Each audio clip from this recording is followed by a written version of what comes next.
All right, we're going to get started. Good evening, everyone. Welcome to the Grand Rounds, a special one. And before we make the introduction to our special speaker tonight, first of all, thank you everyone for joining in. And I wanted to also acknowledge that we have not only people coming from different parts of the health system, specifically NBI. Dr. Igor Gosev has just joined in. Welcome, Igor.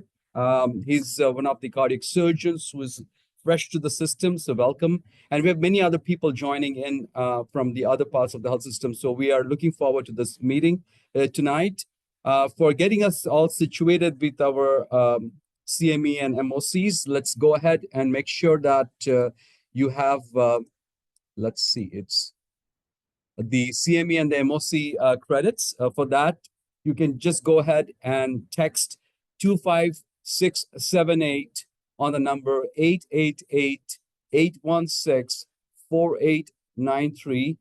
And this meeting is going to be recorded and stored on the divisional website, which is presented available on the YouTube link.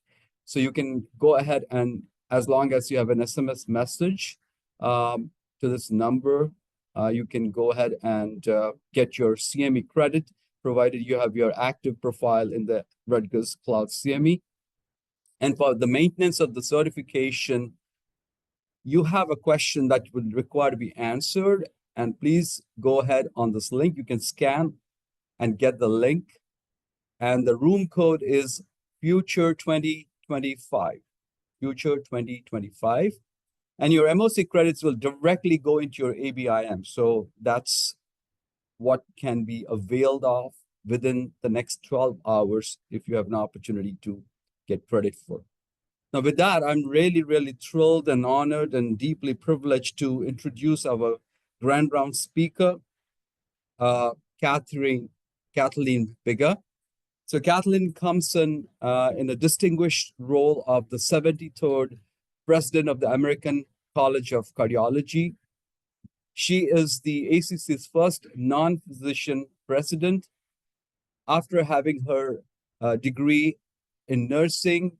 And she told us about her story that she's always been an ICU nurse, cath lab. She has climbed up to her stardom in cardiology, looking back with 40 years of experience and being in several leadership roles as a CEO of the cardiovascular service line, and also being active in ACC, serving 6 years as the board of trustees and being the inaugural chairwoman of the MedAxioms board of managers as well. So with those rich background, when I looked upon her profile and what motivated me to bring her was her storyline. And I'm going to go ahead and share some of her own quotes. My heart is still in the cath lab, and she always likes to be identified as a person who cheers and inspires the generations to come. And she has had a distinguished role at the ACC, and despite her extremely busy schedule, she's been able to find us. And here are some of the pictures of her playing an important role in fostering collaboration and interdisciplinary cooperation in different parts of heart health. The most important role she has also played recently is her role with advising and educating. Her president's pages, her leadership pages in JAC really speak aloud to her commitment to make a change, despite all the changes that are happening in the society of how to lead the structures in an effective method. And what I also did was to bring to you a list of publications, despite her busy profile and busy schedule she has put together in the last 1 year.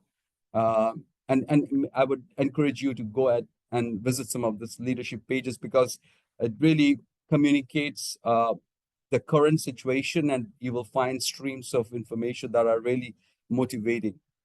For today's presentation, before I invite you, I would like you to focus on the MOC question, which talks about leadership competencies.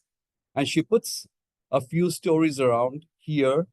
And with that frame in your mind, Please allow me to welcome Kathleen Bigger. Kathleen.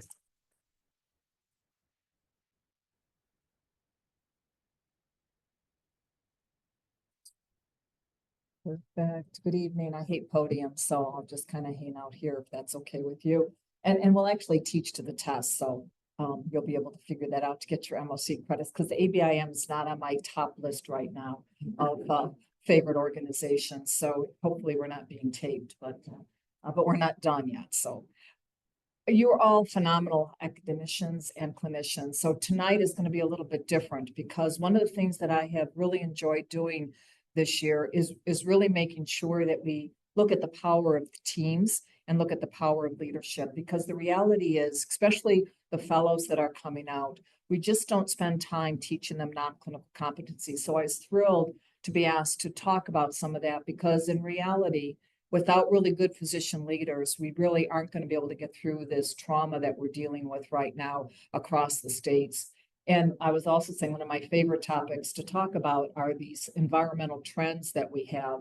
And without really understanding them and having good physician leaders, we aren't going to get where we need to go from a clinical perspective. So it's really not just about the clinical, it's really looking at that whole package. So that's what we're going to talk about tonight. And I could talk forever. So make sure, also interrupt me. So if you've got a question, make sure you interrupt me and ask me, because that's perfectly okay. No disclosures, except I am a recovering critical care nurse. So I'll never get it out of my blood. It's something that I always liked. As a matter of fact, when you see my story, people always say, well, you must have your MBA. Well, you notice I do not have my MBA. And when I was first asked to take over a hospital and lead it, I said, I can't do that. I have no idea. I've not had one finance course my whole life. What do you want me to do? So finally I said, no, this is all about hiring people smarter than me. So I'm going to go find the very best CFO who's been with me for 30 plus years. And he knows everything there is finance. And that's how you build a good team, is by doing that. So what is leadership? And I used to say, and this is full disclosure, I used to say for many years that I can teach anybody how to manage, but I really can't teach them how to lead. You're either a born leader or you're not. And boy, was I wrong. It's one thing that I now am completely convinced that you can teach leadership. We need to teach management skills, but more importantly, we really can teach leadership, because it's so many different things. Now, some people, and think about this as you're sitting here tonight, and I'm only standing here between you and going home, I know, and those of you that are at home, hi, put your bunny slippers on and make sure you're relaxed. But think about it.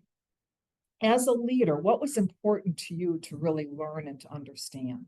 And so I think that's part of that issue, is because leadership has so many different pieces.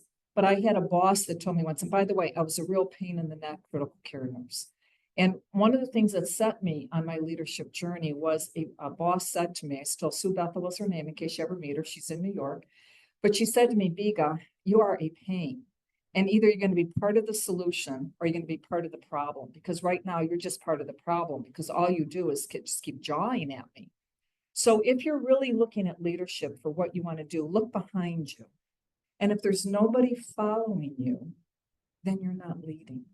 So it's really important to understand where it is that you're going. So just identify what all those leadership things are. And then also remember, it's a journey. If you had told me, actually, I said 5 years ago, but if you had actually told me this is a 3-year term, if you had told me 2 years ago that I'd be standing here as the ACC president, I would have told you were smoking something illegal, because it was never on my roadmap. Just like running the critical care units back in 1999 was never on my radar screen. It was never something that I was going to do. So keep that in mind as you're going through your career. We've got a lot of young, I assume some of you are fellows, some of you may even be medical students and residents. Don't plan your journey out. Let it evolve, because you're going to see lots of peaks and valleys as you go through your journey in leadership. So never be afraid. Never be afraid. So what are we talking about? As I said, we're really, really good about teaching everybody clinical competencies. We're really good as you go through your fellowship and making sure where you're at in your COCATS training and everything else. But what we really are not very good at is teaching you non-clinical competencies. And if I had 3 hours with you, and trust me, I could probably just keep talking. So I told them, make sure you shut me down. These are what I consider the top non-clinical competencies. We don't have time to go through all of them, but you notice one of those questions, was what's the most important skill set? And to me, while empathy and allowing your team to fail and all those are really very important, the most important thing up there is emotional intelligence. Who are you? What is your secret sauce? Now, we may say that we know who you are. We're going to talk a fair amount about emotional intelligence, but you need to have somebody you trust. We talked a lot about trust today. You have to trust, whether it's your partner, it could be your kids, but probably not. Somebody you trust, a best friend forever, and ask them who you really are. Because that's what emotional intelligence is. Because unless you really know who you are and how you react, we're going to cover some of these other things, but that really is the most important thing to look at as you're trying to go through your leadership journey. This also comes, because I always say, well, so Kathy Biga said, so who really cares? This is actually from Wharton. It's a little tiny business school that you may have heard of. And this is what they think are the top leadership competencies. And you'll notice that they're not really what are called hard skills, or not necessarily something that you can take from a book and learn, because a lot of stuff about leadership, and we'll talk about the 70-20-10 rule, is what you do every single day. It's also about culture, because my key phrase is culture will eat strategy for lunch every single day. So if you don't understand the culture of your team, and that culture changes depending on who your team is. Your home culture is going to be different than your work culture, is going to be different than your social circle. So you really have to understand that culture. And as you're bringing teams together, you have to allow them to design and develop their own culture as that new team. Because if you try to import a culture, it doesn't work, because individuals working together will do that themselves. The other thing we want to talk about is clinical leadership, because this is something I saw in my career early on when I was an ICU nurse, is it always seemed that we took our very best nurses, bedside nurses, and we elevated them. Whether they wanted to be elevated or not, we elevated them. I see that happening with our fellows nowadays. I see them coming out of fellowship and being asked to run the echo lab or run the cath lab or run this or run that, immediately coming out of fellowship. But we haven't taught them anything about how to necessarily lead.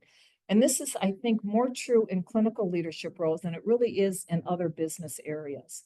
Because normally, if you're in the business world, there's sort of this pathway. But in the hospital, as soon as we see somebody who has the ability to maybe organize or to manage individuals, we immediately want to put them into a leadership role. So keep that in mind. And not that you shouldn't say no, because you'll hear me say several times, never say no, but never say yes unless you're going to follow through. So it's one of those key elements that you really want to make sure you believe to it. Except I was at CRT this weekend, and I was talking to Dipti Ichporia, who was a past president. And she said, well, I don't know if I really agree with that statement, Kath, because I think you should earn the right to say no. So I'll leave that as maybe a little bit controversial if you ever earn that right to say no. But I think it's critical for our early leaders to make sure that they don't say no very often, but always make sure you follow through. Leading and management are very different. So that's what we're going to talk about for a little bit, and who can be a leader. Because remember I said I can make, I can design, I can educate leaders. So what is leadership? It's about a true north, as I like to refer to. It's about knowing where you're going. So if you go to all the business schools and say, oh, you've got to do a mission statement, you got to do a vision statement, you've got to do core values. So everybody does that when they're doing their strategic plan, they do mission and vision. And that's important if it truly is your true north. But the worst thing you can do is design a mission statement or a vision statement, and it's not reflect what your organization is all about. So leadership is really setting that direction. And if you set it right, every single decision you make, you'll be able to bounce off of that North Star. Now, the planets just all aligned. I happen to be down in Houston, so it was lucky. I happened to see, and Mars was actually sort of a little bit red. That doesn't happen very often. And so it's important to remember, just like as the planets align, we can align with our vision. And if you have a true vision statement, Rutgers wants to be the best academic medical center, the only academic medical center in New Jersey. But what do you want to do? Where do you want to go? And then that is from the top down. Everybody does exactly the same thing. It's also about influencing others. And we're going to talk about this a fair amount. It's not about authority. Just because I have a title, I'm going to tell you what to do. It's really about influencing and coming to consensus. It's about making sure the talents of your team are aligned in such a way that you can manage that change process with them and maintain stability. Because how many of you can think of a boss that drove you crazy? because your work environment was very unsteady. You never really quite knew what side of the bed they had gotten up from the day before. So remember those leaders and make sure you're not one of those leaders, because it's not about the title. I can call you a director, I can call you a vice president, I can call you an executive vice president, I can call you anything. But in reality, if you're really not leading, it doesn't matter what I call you. So it's not about title. One of my very first bosses said, "What do you want to be called?" I said, "I don't really care. As long as you respect what I'm doing, that's what's more important to me than title." So social influencing, where we're going, is really important. Who can be a leader? This becomes really important. I said anyone with a vision can be a leader. You may have a title, you may not have a title. But the key to that successful leadership is the fact that you are influencing individuals. You're bringing them along, you're bringing them to consensus. Now, hospital administrators, speaking as one, sometimes can do what I call analysis paralysis. And they just go on and on and on. Decision becomes a decision. So we have to keep that in mind as well, too, because influencing people doesn't mean that you don't make a decision. Sometimes you just got to make those really tough decisions. But this next piece is probably one of the most important things, especially in hospitals. Informal leaders are more powerful than your hospitals or your system CEO. I was an informal leader in our critical care unit, and I was a pain in the neck until I decided to become part of the solution instead of part of the problem. Keep in mind your cath lab, your emergency room, they all have very influential informal leaders. They don't have a title, but I'm telling you, everybody listens to them. And they also have their ear to the ground, right? They know everything that's going on. So you really need to know who those informal leaders are and encourage them. All right, here comes one of my more critical slides. Because our world is crazy. Our country's a little bit crazy right now. We're a little divided, in case you hadn't noticed. Our environment, we can't control. I can't control the chaos of the emergency room. I can't control the chaos in the cath lab if a case goes south. I can't control the environment. But what I can control is how I adapt to it. What do I do in the face of all that noise and all that chaos? Am I somebody that the cath lab wants to see walk in the door? Or if I walk in the door, they're going to roll their eyes because they just say, here comes chaos. Somebody that can't take order out of chaos. So how I adapt to my environment becomes really, really important. And also the agility, how quickly you can do it, how quickly you can control those elements that are in place become really important. You didn't think I was going to put Superman up there, did you? So those are your superpowers, is that ability to adapt to your environment, to change things, to bring chaos when it may not be so calm around there. And that's what your team's going to be looking for, is somebody that can adapt to that environment. So we talked about emotional intelligence. So you can read Dan Coleman's book on emotional intelligence, very good. The next slide will kind of give you the 5 elements of emotional intelligence. I personally like the banana. So this is what I call my mirror theory. So the mirror theory is this banana who thinks they're very ripe and just ready to eat and really looking quite good is really this really rotten old banana. But when they're looking in the mirror, they don't see who everybody else is seeing. Okay, what is she talking about at 5:30 at night? What does she even mean? So when I look in the mirror, I see Kathy Biga. She's just this lovely, mom, grandma, all kinds of really cool things, loves to lead, passionate about what I do. My staff, when they look in the mirror, they see somebody who talks way too fast, sends emails that half the time make no sense, which is very true, and on and on and on. So the key to a leader is to understand that. Now, not necessarily change, because I still talk too fast and my emails still don't make much sense, but I understand it about myself. And so sometimes if something's really important, I'll actually read the email twice and say, can anybody make sense out of what I just wrote or not? So understanding how your staff sees you is important. And this is where your significant other, your partner, or friend can really help you. Like, am I chaotic? Am I short with people? Do I wear my emotions on my sleeve? Is my nonverbal communication off-putting to individuals? What is it about me? Because unless you know, you can't, unless you acknowledge, you can't change it. So that becomes really, really important. So that's the critical part of leadership. Now, if you want the social and statistics and stuff, these are the 5 main elements of emotional intelligence. And when I tell people that I'm an introvert, I can take Myers-Briggs 75,000 times and I'm still an introvert. I will never be an extrovert. But again, when I first decided to go into administration, I knew I really don't like large gatherings. Now, when I get up at ACC in a couple of weeks and have to address however many thousands of people in the room, keep that in mind because it's not something I really like to do, but it's something that you sort of come over and you find those different elements within you that you can adjust to that. So that self-regulation, that empathy really becomes important to understand who you really are. Let's talk about our physician leaders. So the imposter syndrome. I see this unfortunately more often in physicians than I actually see in other individuals. It's like you feel you don't belong there. You don't belong in that C-suite. You don't belong in that room. Get that out of your heads, please. Because the reality is you bring your own secret sauce, whatever it is, whether it's because you really understand operational efficiencies, you really understand the clinical picture of the patient, whatever it is, it's what makes you special. So don't try to be somebody else. You've got to be yourself. You've got to embrace diversity. Our work groups are incredibly diverse. We have to make sure that we allow for and have safe working environments, that we have inclusion in what we do every single day. And please allow your team to fail, because we will learn more from failing than we will by being totally successful all the time. So failure is okay. Now, failing over and over again is not so cool. So don't say, hey, you told me I could fail. It's really okay. Yes, you can fail, but learn from those mistakes, learn from that chaos. Even if it's a clinical failure, how much better a physician or clinician will you be if you can actually learn from those failures?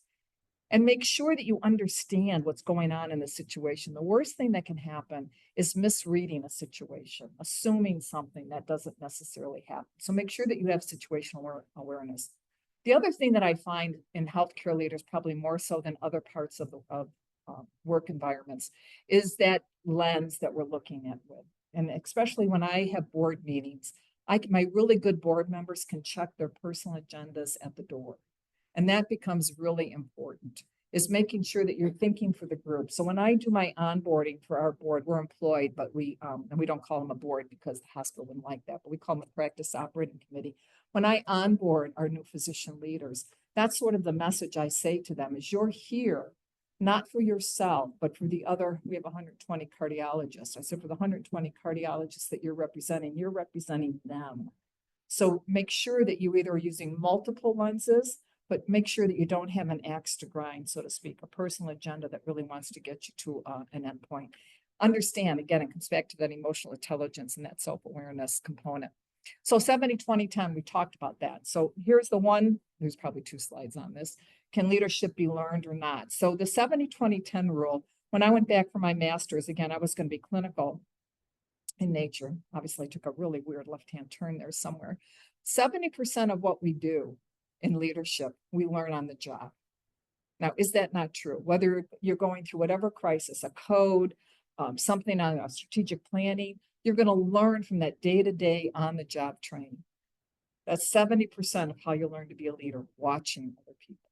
20% are going to come from individuals that help you. And we'll talk about sponsorship versus mentorship. And only 10% comes from coursework. So people always ask me, especially physicians, should I go get my executive MBA? Should I get my MBA? Should I have an MBA? I don't know.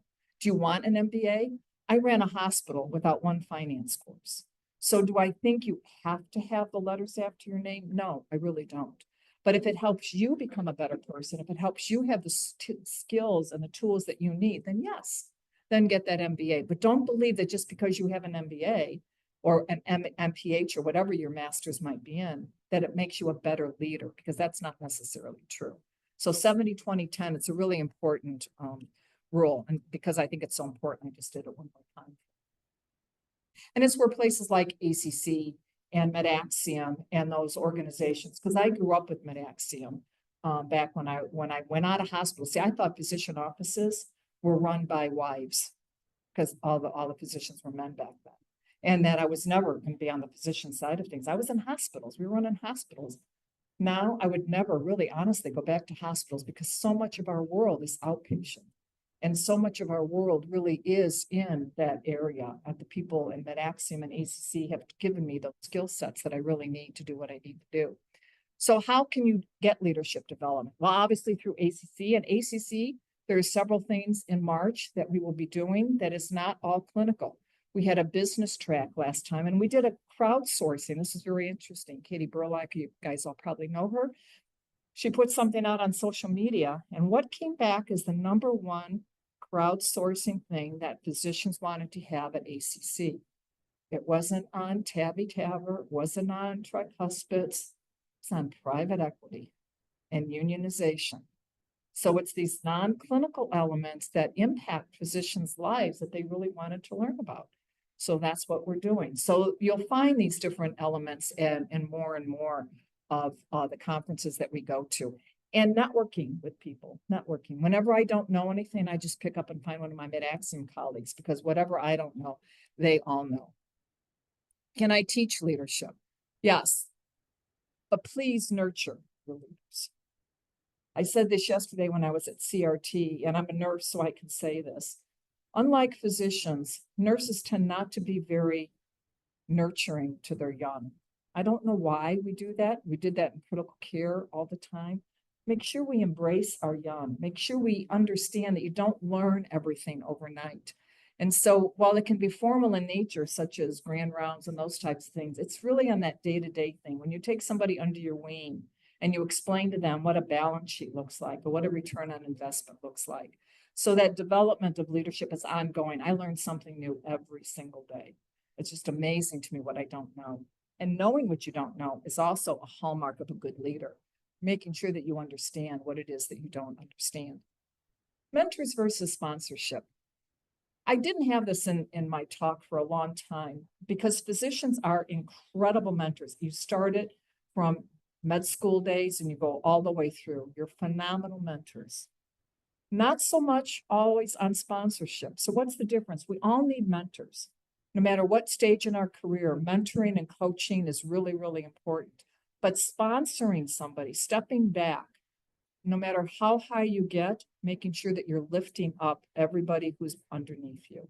I like to say that my style of leadership is what I call the totem pole, standing on the shoulders of giants. I did not get to the top on my own. I leapfrogged. I stood on top of shoulders of so many people who believed in me and gave me opportunities that I never would have gotten. When I wanted to be a fellow, I wanted to be one of those first non-physician fellows of the college. Then I read the fellowship. I'm like, that's never going to happen. I said, I can't write that stuff. You saw those lists of publications that I did. It's been one of the most enriching things, is being able to really sit down and try to communicate what it is that I feel that's non-clinical. So becoming a fellow of the college was just incredibly important to me. Again, people helped me, Mike Valentine, Rich Chazelle. They found a way to ensure that I would meet those. And now what have we done? We've actually changed the requirements. Some of the physicians didn't like that we changed the requirements. It's still very hard to be a fellow, but now our CB team can also be fellows. Our non-physicians can also be fellows, don't forget. So sponsoring people, making sure that we lift them up. Dyad leadership. This article is one that Jerry Hines and I wrote a million years ago when I was much younger and wasn't gray. Dyad leadership is what I believe has really been the hallmark of my career. It's and I don't really know who coined the phrase, and it's really not dyad leadership anymore. In my world, my day job, we have a triad leadership because we've got the practice, we have the service line that was across 14 hospitals. So it also included our hospital colleagues. So the hospital VP of the service line, the VP of the medical group, and then our physician leader formed this dyad or triad leadership model. What you call it isn't important. What is important is that every step of the pathway of designing your program should, in my opinion, be done in a dyad relationship, an administrator and a physician together, because our skill sets are very, very different. Our perspectives are very, very different. One of the favorite talks I did was at Mid-Axiom one year. My dyad came with me, Dr. Jack Chamberlain. We've been dyads forever. We finish each other's sentences. And what we did was we did role playing. You know, how does a dyad work?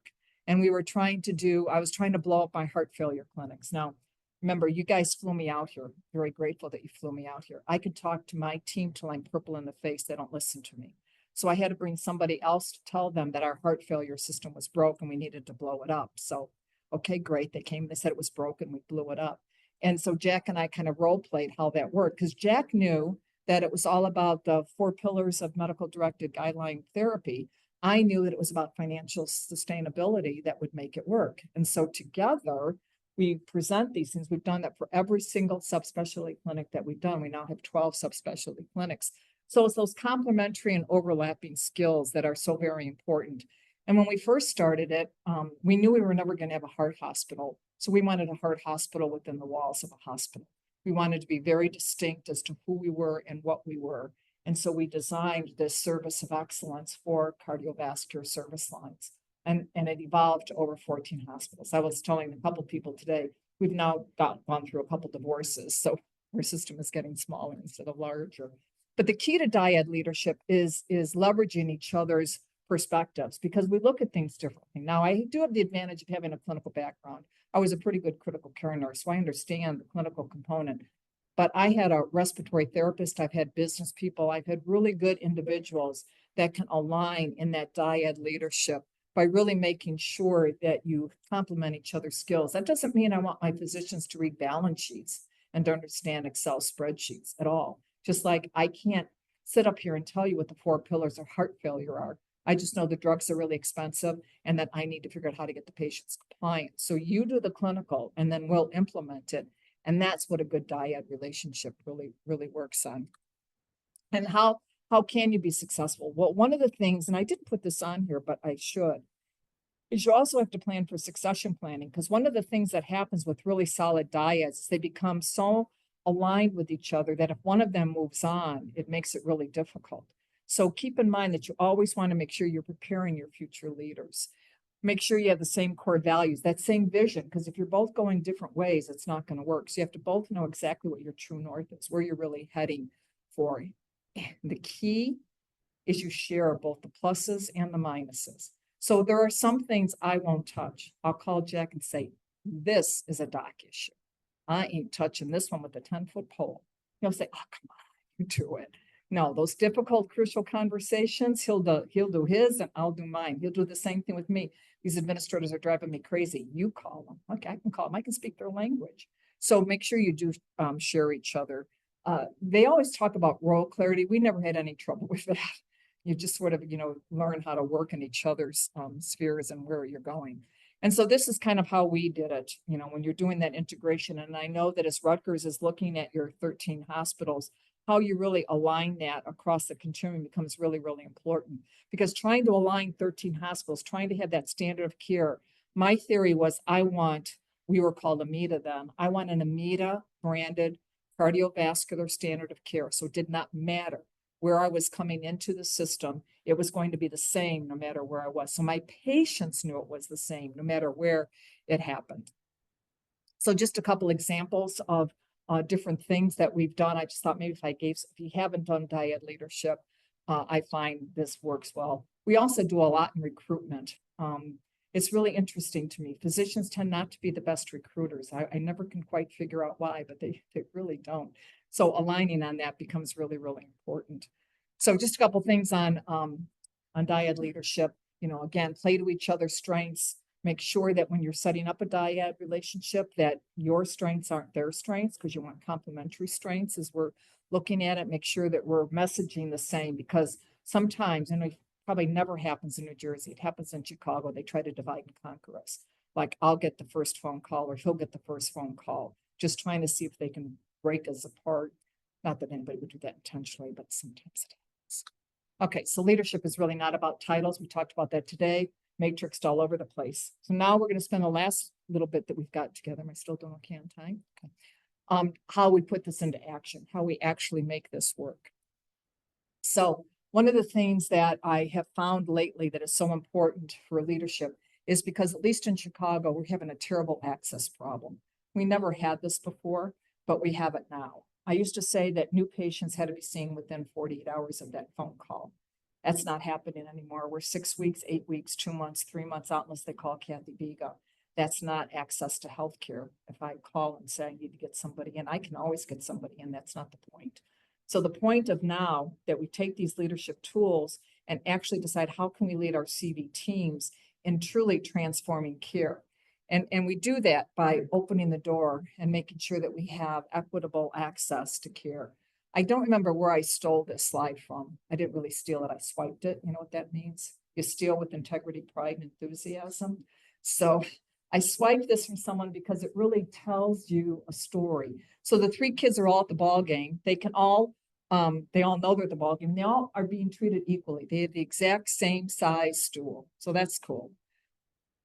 But it doesn't work. There's still barriers to being able to see the ball game. So the big kid gives the little kid his stool. So now they're being treated equitably so they can all see over the fence. That's lovely. It's a great, great ball game. It's not the Cubs, obviously, but it's still a great ball game. But that's still not the point. The point is, why do we even have the barrier? Why is the fence even there? And this is what's happening in healthcare, is how many barriers do we keep throwing up that our patients can't get to us? They can't figure us out. Everybody keeps on, oh, it's post-COVID, they don't trust us. But no, it's not what it is. What is it about our barriers that we're doing? And so just bear with me, because I can't not talk to people and not remind us how critical the social determinants of health are.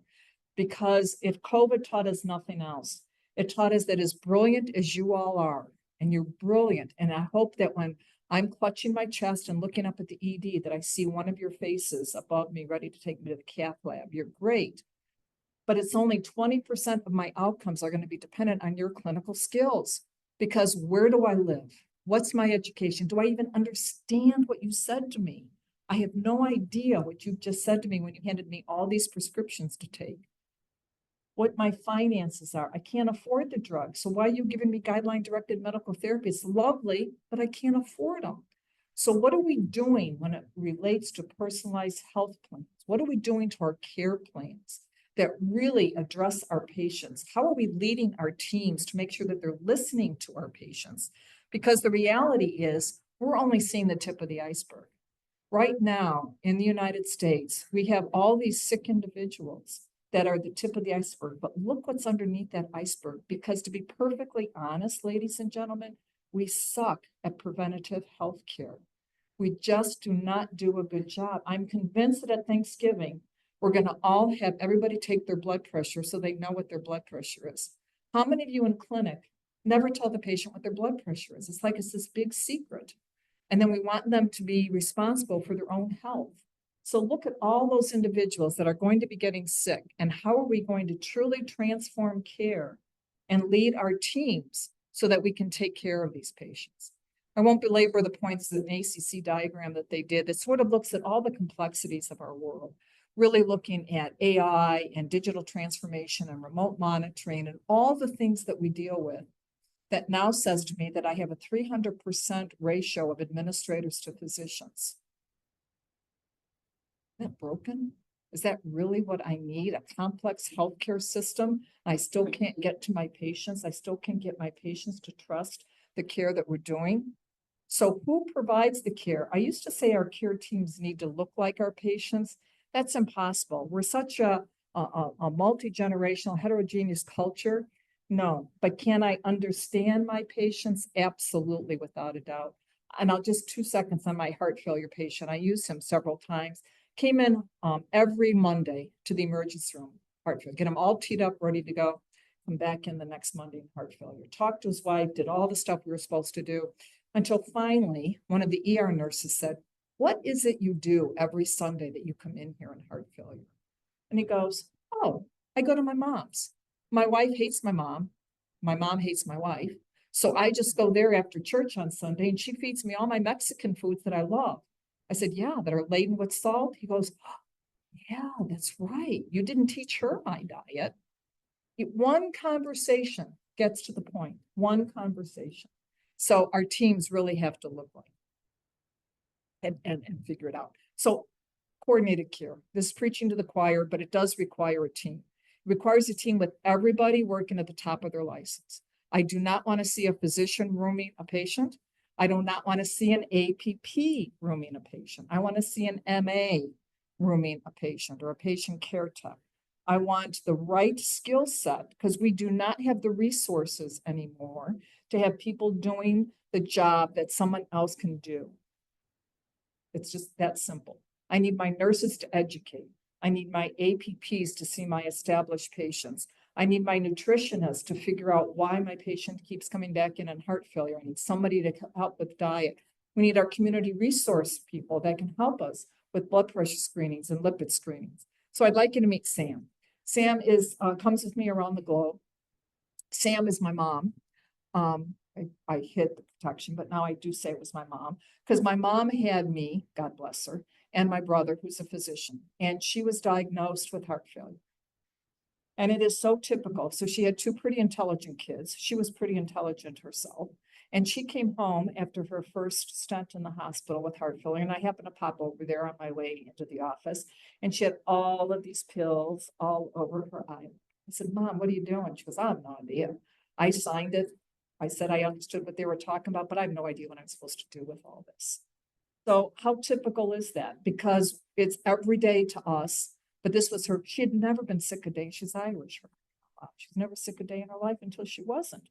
But she didn't understand a darn word that those nurses said to her. She said she did. Of course she did. She was being polite.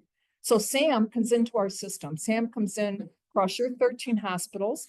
It doesn't matter which hospital he comes into. Chances are, unless you're much better than everyone else in the country right now. That's how Sam was when he came into our system. He was treated differently. If he came into this ER, this would happen. If he called this cardiology, he might see a non-invasive cardiologist. He might see an interventional cardiologist. He would see just whoever was around and ready for him. And so when Sam went home, he just felt like this. He had no idea what we're doing. So this is what CV service lines are meant to fix. And what we do is we take this all up and we do it across the continuum. This is how you lead your CV teams. This is how we transform care, is that no matter where Sam comes into your system, he's treated exactly the same way every single day. And so this is how you design your teams. This is how we build our teams. And I happen to put heart failure up here, but you can translate this to any of your subspecialty clinics, cardio-oncology, cardio-OB, cardiometabolic is obviously the new ones with all the GLP-1 drugs. So ours are all multidisciplinary and interdisciplinary. So our pulmonary hypertension is pulmonologist and cardiologist, cardiometabolic is endocrine and cardiac. So really using those teams, it's not just about all the different skill sets, it's also interdisciplinary and really looking that we keep our patient at the center of those teams. And how do you define those? We'll go through these real quick, just in case. I'm sure you probably can do all these, but I thought I would just put them in there. Physician champion, first, second, third, fourth. Because I tried to start a cardio B 15 times. It was just kind of a sidebar for somebody until we hired somebody, and that's all they wanted to do was to start that program. So you have to have a physician champion when you start these. And then you have to build your clinical pathways. And then the reality is it also has to be financially sustainable. So that takes me right back to the Dyad leadership that we talked about. Because don't design something that's so brilliant, but you sustain it from a financial perspective. We have to be able to sustain it. This happens to be our organization for heart failure. You can see we see our patients very often in those first 12 weeks. Our readmission rate went from 23.9 to 12.6, and we hold it at 12.6. When I first presented this, administration said I was crazy. You can't see the patients that often. That won't pay for itself.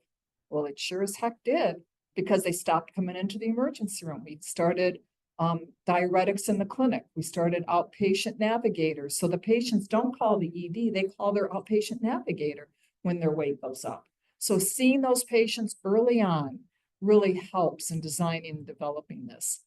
So as we close, and I'd be glad to answer any questions, really looking at what are those key takeaways. So we have to teach each other how to lead. We have to learn from each other, best practices on how to lead, making sure that we can manage well, but also that we lead well, making sure that we're very intentional about what we're doing.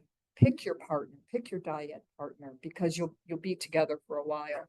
And making sure that you're never afraid to say yes. It never hurts to talk to see what somebody's thinking about. So I thought I'd just put in a couple of my key phrases that I like about leadership. I think it just really identifies who we are and where we're heading. So just a little bit about my journey. No comments about the hair. So I started my leadership journey a long time ago. That was back candy striping. You probably never heard of candy stripers before. But yes, I was a candy striper way back then. And I actually had a hat. Now, I've told ACC if anybody finds this hat, I have the hat actually, but not this picture. I don't show it very often. And I was a critical care nurse, so I became a real nurse, slung the stethoscope around the neck. That's when you really know that you're a critical care nurse. And of course, ending with my ACC presidency, which is an incredible achievement. But it's only because I had incredible people. My husband, who is just my true north, it doesn't matter where I am across the world. He knows where I am. My triplets follow me. Their key at dinner is where's Nana. So they kind of follow me around where I've been hanging out. That's all 13 of them. All out and about. We have a Navy person. There's the triplets. I told them they could have their own picture because it's not very often that you get triplets. So they get their very own picture. And then our other families. So my other female presidents of the college. So with that, I'd be glad to take any questions. I hope I see some of you in Chicago at our meeting in a couple of weeks, but it's been an honor to be here. Thank you so very, very much.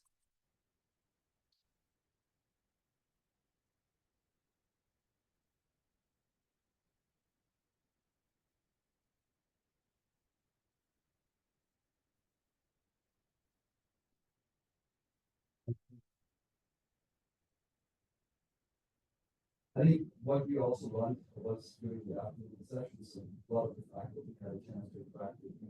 But many of us have had a chance. So I want you to tell our fellows where our because I think there's so much of concern. Active attention. How do you navigate all of that? What would you be advising them as they choose their next path there? So number one, talk to people, because I can't tell you the number of fellows. They'll call me or I'll call them and I'll say, so what kind of practice are you looking for?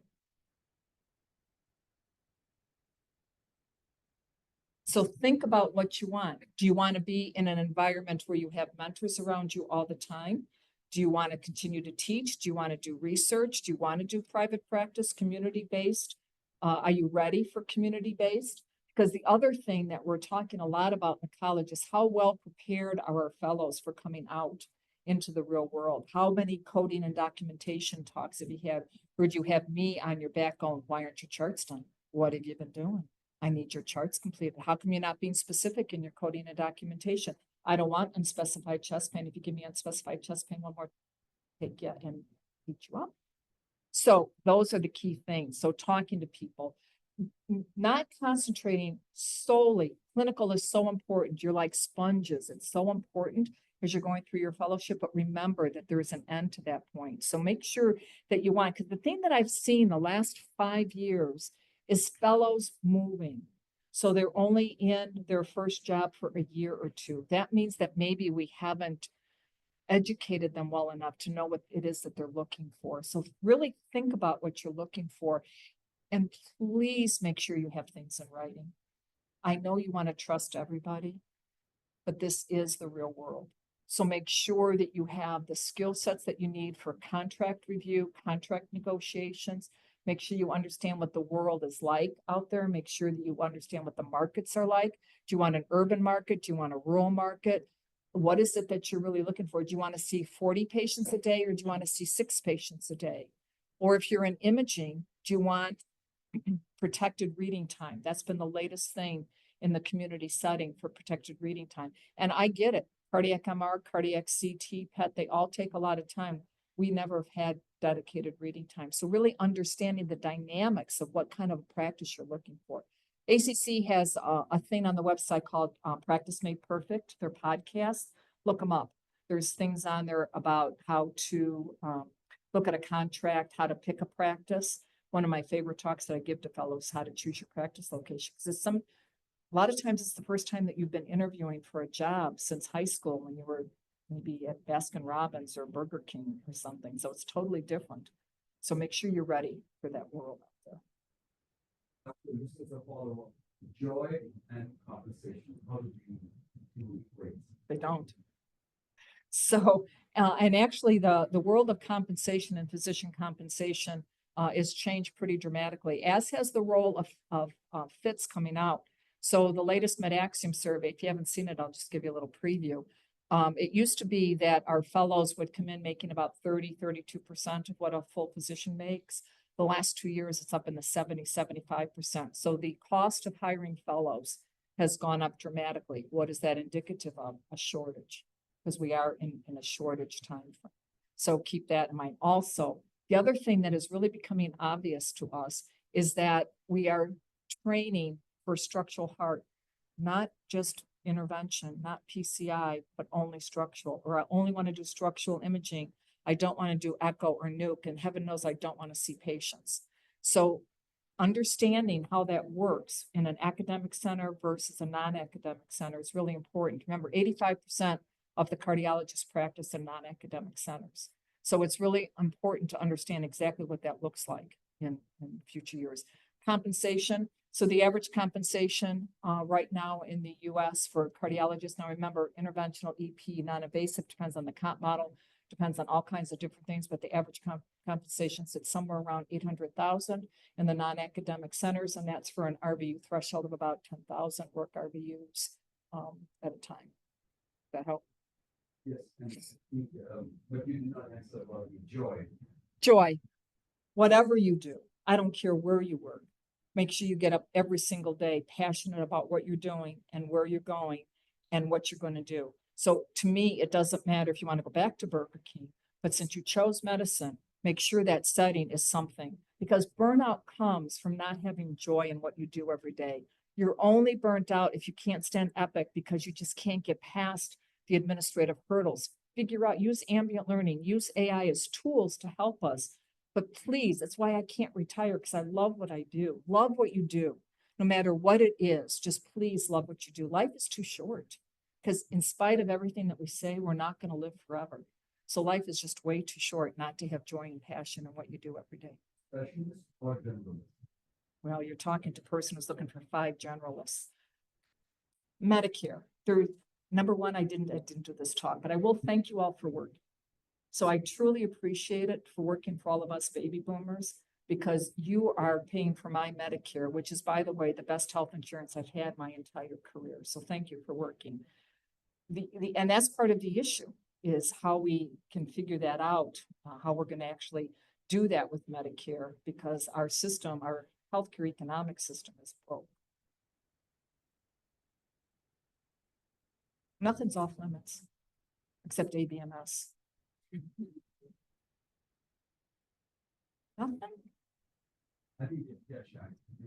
Yeah.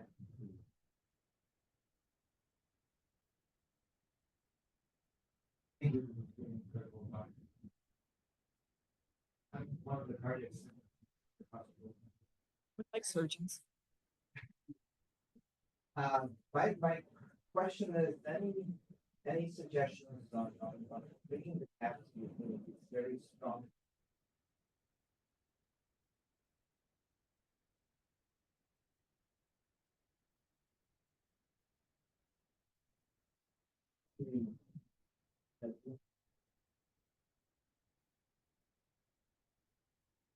Such an excellent question with a very difficult answer, because I was talking to a couple of people beforehand. Part of the problem, most of the problem we have, is our payment model. Because I didn't mention that.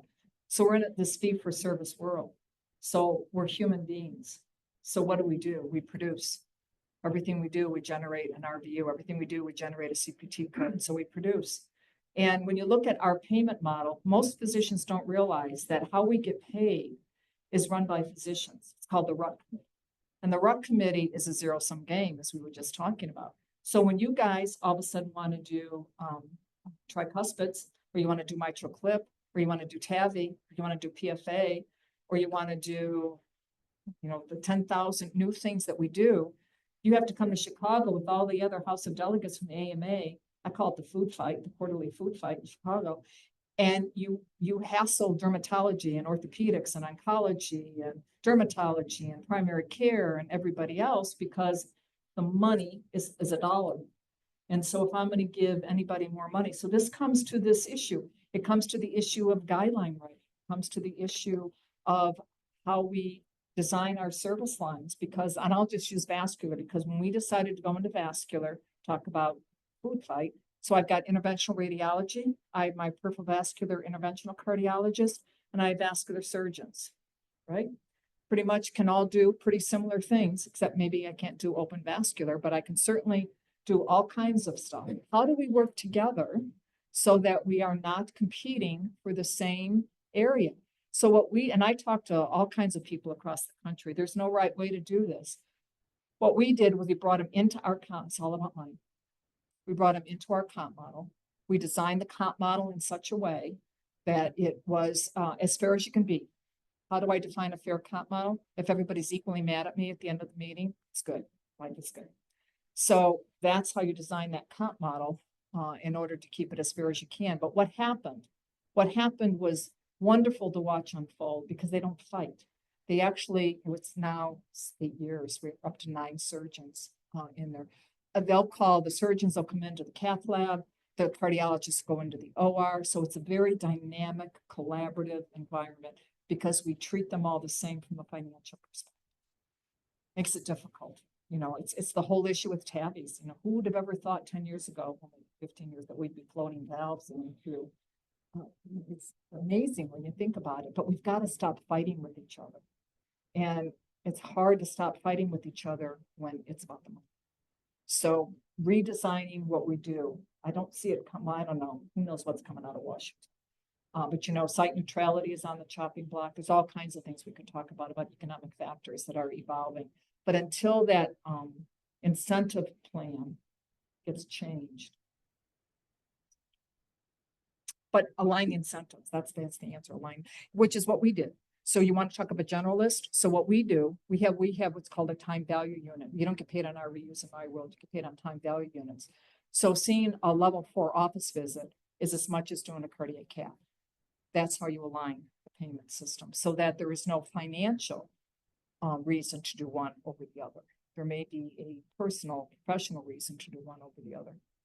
But unwinded answer. Could you comment also on the heart team structure and how do you that?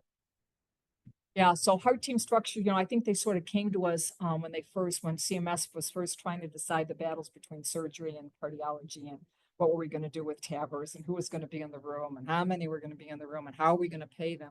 But now think about it. Just think about it for a second. So how long have we been doing TAVR? Do I need 2 people in the cath lab?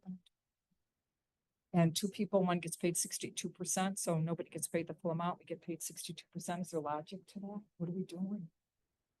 What was your question? I went on the sidebar. Oh, heart team. Sorry, yes. So heart team should be done for the sole reason of shared decision making with the patient.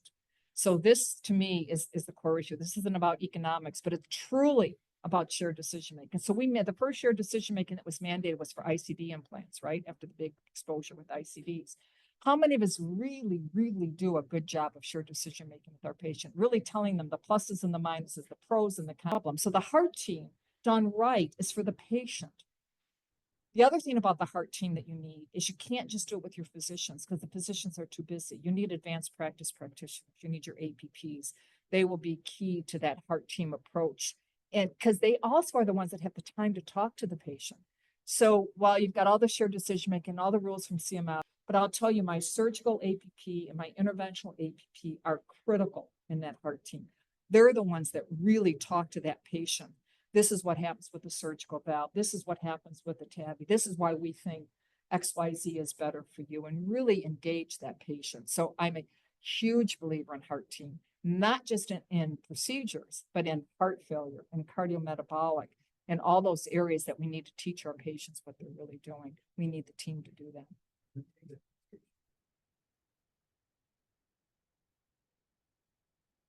Oh, you literal, okay.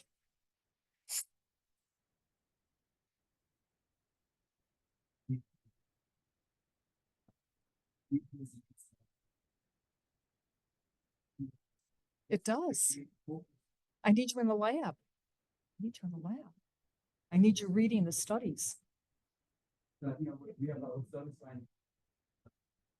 Uh-oh, am I in trouble yet? No, you're not in trouble. I think it's a good change.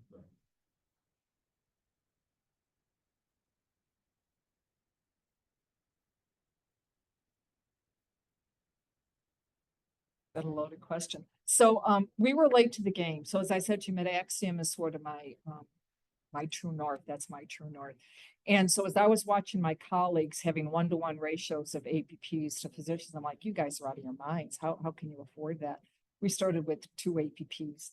We're now up to a one-to-one ratio. I'd say one-to-one ratio is becoming pretty common in this day and age. I have many, many, many groups that are 2-to-1 because of the access issue.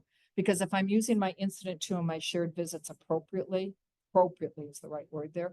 If I'm doing it appropriately and I'm making sure my diagnosing and stuff is truly at my physician level, then I can see, especially with my non-invasive cardiologist, because imaging does take so much time, that I can get my access issue so much better resolved if I have a higher APP ratio. And honestly, we just don't have the physicians. I can't find a general cardiologist to save my life. Anybody that's coming out with non-invasive on structural imaging. Okay, how many Watchmen can I do a week? How many clips can I do a week? I've got 90 patients that we need to see. So yeah, huge believer. And nurses, here's the other thing, if I have administrators, that does not negate the need for nurses. Because the other thing I see happening is they hire APPs and then they say to the APPs, well, you don't get the same support as a doc. You're not doc. So no MA for you, no secretary for you, no nurse for you. What? You know, that doesn't negate the need for education. So the tension shouldn't exist. The tension is, there was some tension when EMRs came into play because there was some gobbledygook about what MAs could or couldn't do as relates to the EMR. That's all been fixed. So MAs are very clear. Room page, they should, think about it. Just think logically. I want an MA doing script refills? You've got to be very judicious in how you're utilizing your MAs and such. But there shouldn't be a real big issue with our MAs do EKGs. They should be doing labs. They should be doing initial rooming of the patient, initial vital signs. Get that EKG done so that my physician can be in and out, and then my nurse can go in and educate, and then my APP can help with shared decision making. And it's like it's a well-oiled machine. It's a well-oiled machine. So what's the ratio of nurses? So I'll get in trouble with this because I still believe we need in clinic. I need a nurse with every physician in clinic. So that comes out to approximately 1 nurse for every 2.5 physicians. This is how we staff, 1 nurse to every 2 physicians.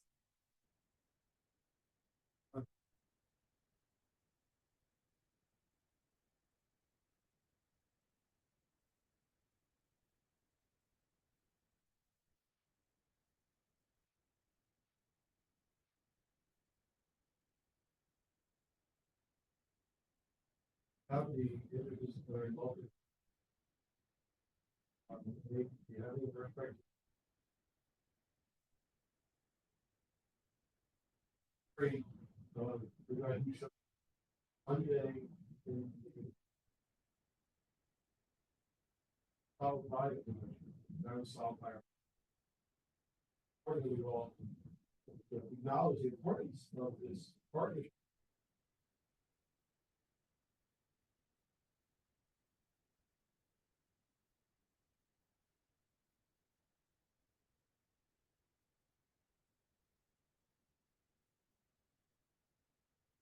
It's critical because our physicians need to lead the team, period.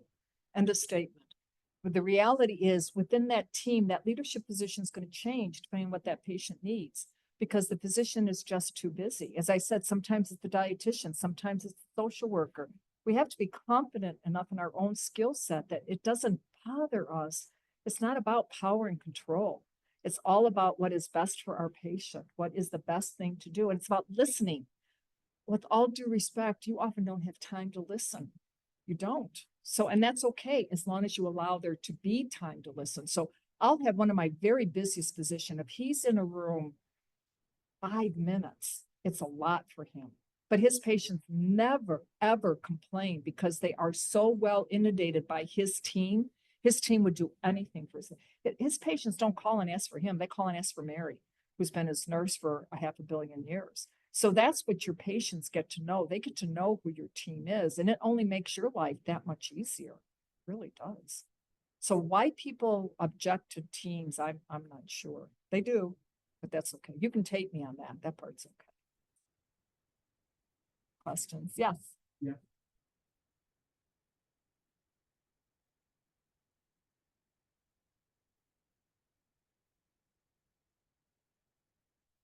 Job, you want to come to Chicago with me? Flight's at 9 o'clock tomorrow. Got one we taking? Oh, I'm sorry. Was I doing something I wasn't supposed to? So, there's something I see in the book.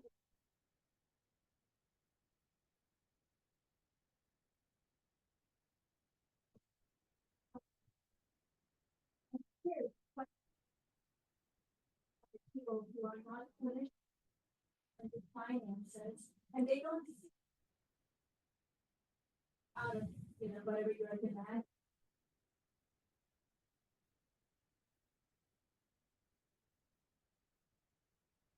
You make it their priority. You design the case in such a way that they can't say no. And that's not impossible, but you have to be comfortable with the rejection up front. That's the key. Because so many times, how many of you have gotten rejected? 'Cause I've been dealing with Jack journals and stuff. So I know that, rejection is not, the first or the last time.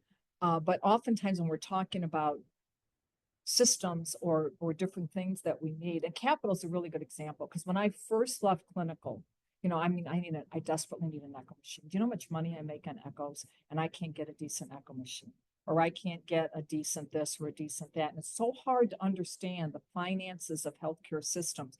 But I'm telling you, if you don't know the game, you cannot play the game. And so the way that you play the game is to understand what their priorities are and work to that. You work to it, you work around it, but you work to it. So there is probably, in all honesty, there's probably, I won't say nothing because that would probably be a lie, but there's very few things, and it may take years. It doesn't happen overnight. But there's very few things that I've had an absolute no, and I have not, if I've thought so strongly about it, that I haven't been able to get through in time. But it is not for the faint of heart. And you've got to, I don't know if I want to say, God, administrators. I was a hospital. I don't want to beat them at their own game, but I have to understand their game. I have to understand their language. I have to understand where they're going. I was in a position. I know what that pressure is like when it's coming. The corporate practice of healthcare is very real. I understand all those pressures. If I was doing my top 10 talk, there was just something that came across. 237 hospitals are due to close. Most of those are rural hospitals. So the financial realities are very, very real. You have to understand those. So I've been trying to get an echo machine because I know I can open an echo lab. I don't know I can get a tech unless you have a tech. Can you bring a tech with you when you come to Chicago? Because finding the techs are really hard. So what you have to understand is if they say no here, will they say yes there? And so part of it is you get in pieces. My vascular center of excellence came in pieces. It was not done overnight. It came in pieces. And now we own the vascular lab is under the CB service line management.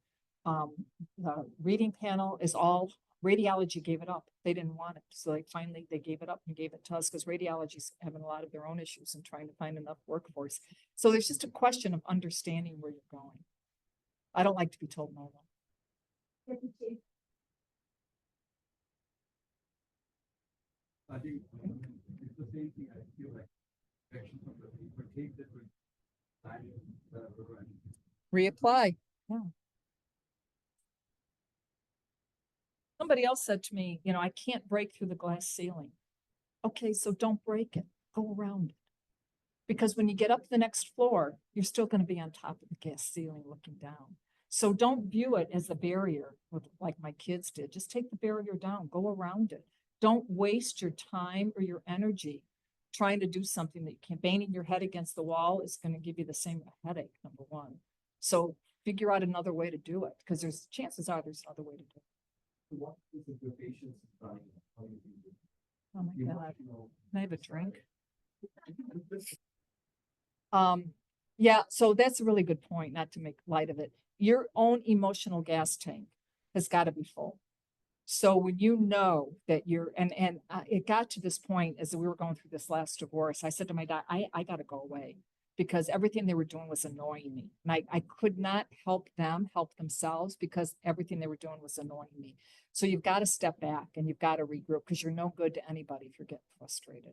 So you have to know where your own emotional gas tank is. And when it's getting empty, you gotta acknowledge that and step back and give it to someone else. The other thing is Remember that sponsorship we talked about? Turn around to your number 2, 3, 4, or 5 and give them that opportunity to try to fight through it, to come up with an option, because they may have a totally different perspective than you do. And it might be really good for everybody to let somebody else handle it. Like when you're not getting an access and just give it to your colleague and suddenly find an access. It's amazing how that works, isn't it? Yeah. Just give it to someone else and they'll bring the ultrasound and they'll get the access. Just kidding.